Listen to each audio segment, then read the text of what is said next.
me forever on fire. ನೋಡಿ, ಒಂದ್ ಕಡೆ ದರ್ಶನ್ ಮನೆಯ ಸಿಸಿಟಿವಿ ದೃಶ್ಯವನ್ನ ರಿಟ್ರೀವ್ ಮಾಡಿ ತೆಗೆದುಕೊಂಡಿದ್ದಾರೆ. ಮತ್ತೊಂದ್ ಕಡೆ ಪಟ್ಟಣಗೆರೆ ಶೆಡ್ನ ಸಿಸಿಟಿವಿ ದೃಶ್ಯ ಕೂಡ ಲಭ್ಯವಾಗಿರುವಂತದ್ದು. ದರ್ಶನ್ ಮನೆ ಆಯ್ತು, ಪಟ್ಟಣಗೆರೆ ಶೆಡ್ ಸಿಸಿಟಿವಿಯನ್ನು ಕೂಡ ಹಾಗಾದ್ರೆ ರಿಟ್ರೀವ್ ಮಾಡ್ತಾರಾ ಅಂದ್ರೆ ಅಲ್ಲೂ ಕೂಡ ಒಂದಷ್ಟು ಸಿಸಿಟಿವಿ ಫುಟೇಜ್ ಅನ್ನ ಡಿಲೀಟ್ ಮಾಡಿದ್ದಾರೆ. ಅದನ್ನು ಕೂಡ ರಿಟ್ರೀವ್ ಮಾಡಬೇಕಿದೆ.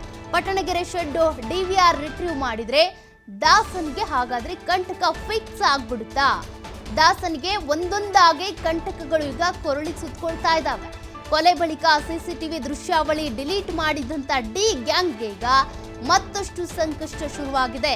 ದರ್ಶನ್ ಮನೆಯ ಸಿಸಿಟಿವಿಯನ್ನ ಈಗ ರಿಟ್ರೀವ್ ಮಾಡಿದ್ದಾಗಿದೆ. ಜೊತೆಗೆ ಇಲ್ಲಿ ಪಟ್ಟಣಗೆರೆ ಶೆಡ್ ನಲ್ಲಿ ಇದ್ದಂತ ಡಿವಿಆರ್ ಕೂಡ ತೆಗೆದುಕೊಂಡು ಹೋಗಿದ್ದಾರೆ. ಅಲ್ಲೂ ಕೂಡ ರಿಟ್ರೀವ್ ಮಾಡ್ತಾರಾ?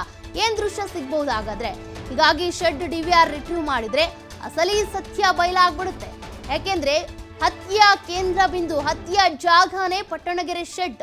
ಅಲ್ಲಿರುವಂತ ಸಿಸಿಟಿವಿ ದೃಶ್ಯಗಳು ಸಿಕ್ಬಿಟ್ರೆ ಯಾರ್ಯಾರ ಆರೋಪಿಗಳು ಏನೇನು ಹಲ್ಲೆ ಮಾಡಿದ್ರು, ಹೇಗೆ ಹಲ್ಲೆ ಮಾಡಿದ್ರು, ಯಾವ ರೀತಿ ರೇಣುಕಾ ಸ್ವಾಮಿ ಜೊತೆ ನಡ್ಕೊಂಡಿದ್ರು ಅದೆಲ್ಲವೂ ಕೂಡ ಲಭ್ಯವಾಗುತ್ತೆ.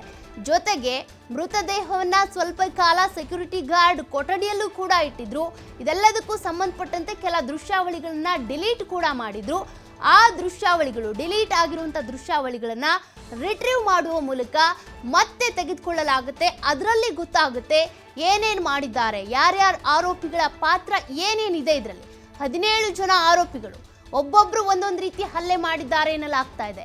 ತಿನ್ಬಾರ್ದನ್ನ ತಿನ್ಸಿದ್ರು, ಹಲ್ಲೆ ಮಾಡಬಾರ್ದ ಜಾಗದಲ್ಲಿ ಮಾಡಿದ್ರು ಎನ್ನಲಾಗ್ತಾ ಇದೆ. ಅದೆಲ್ಲದಕ್ಕೂ ಸಂಬಂಧಪಟ್ಟಂತೆ ಸಿಸಿಟಿವಿ ದೃಶ್ಯ ಸಿಕ್ಬಿಡ್ತು ಅಂದ್ರೆ ದಾಸನಿಗೆ ಕಂಟಕ ಅಂತೂ ತಪ್ಪಿದ್ದಲ್ಲ. ಈಗಾಗಲೇ 3 ತಿಂಗಳೊಳಗೆ ಚಾರ್ಜ್ ಶೀಟ್ ಸಲ್ಲಿಕೆ ಮಾಡಬೇಕಾಗುತ್ತೆ. ಆ ಚಾರ್ಜ್ ಶೀಟ್ ಸಲ್ಲಿಕೆ ಮಾಡಿದ್ರು ಅಂತ ಅಂದ್ರೆ ಆ ಚಾರ್ಜ್ ಶೀಟ್ ಸಲ್ಲಿಕೆ ಮಾಡುವಂತ ಸಂದರ್ಭದಲ್ಲಿ ಈ ಸಿಸಿಟಿವಿ ದೃಶ್ಯಗಳ ಬಗ್ಗೆ ಕೂಡ ಉಲ್ಲೇಖ ಮಾಡ್ತಾರೆ. ಸಿಸಿಟಿವಿ ದೃಶ್ಯಗಳು ಅಷ್ಟರೊಳಗೆ ಲಭ್ಯ ಆಯ್ತು ಅಂದ್ರೆ, ರಿಟ್ರೀವ್ ಮಾಡಿದ ಬಳಿಕ ಸಿಕ್ತು ಅಂತ ಅಂದ್ರೆ ಅವುಗಳನ್ನು ಕೂಡ ಸಲ್ಲಿಕೆ ಮಾಡ್ತಾರೆ. ಅವೆಲ್ಲವೂ ಕೂಡ ದರ್ಶನ್ ಅಂಡ್ ಗ್ಯಾಂಗ್ಗೆ ಕಂಟಕವಾಗ್ತವೆ. ಈಗಾಗಲೇ ನ್ಯಾಯಾಂಗ ಬಂಧನ ವಿಸ್ತರಣೆ ಆಗಿದೆ.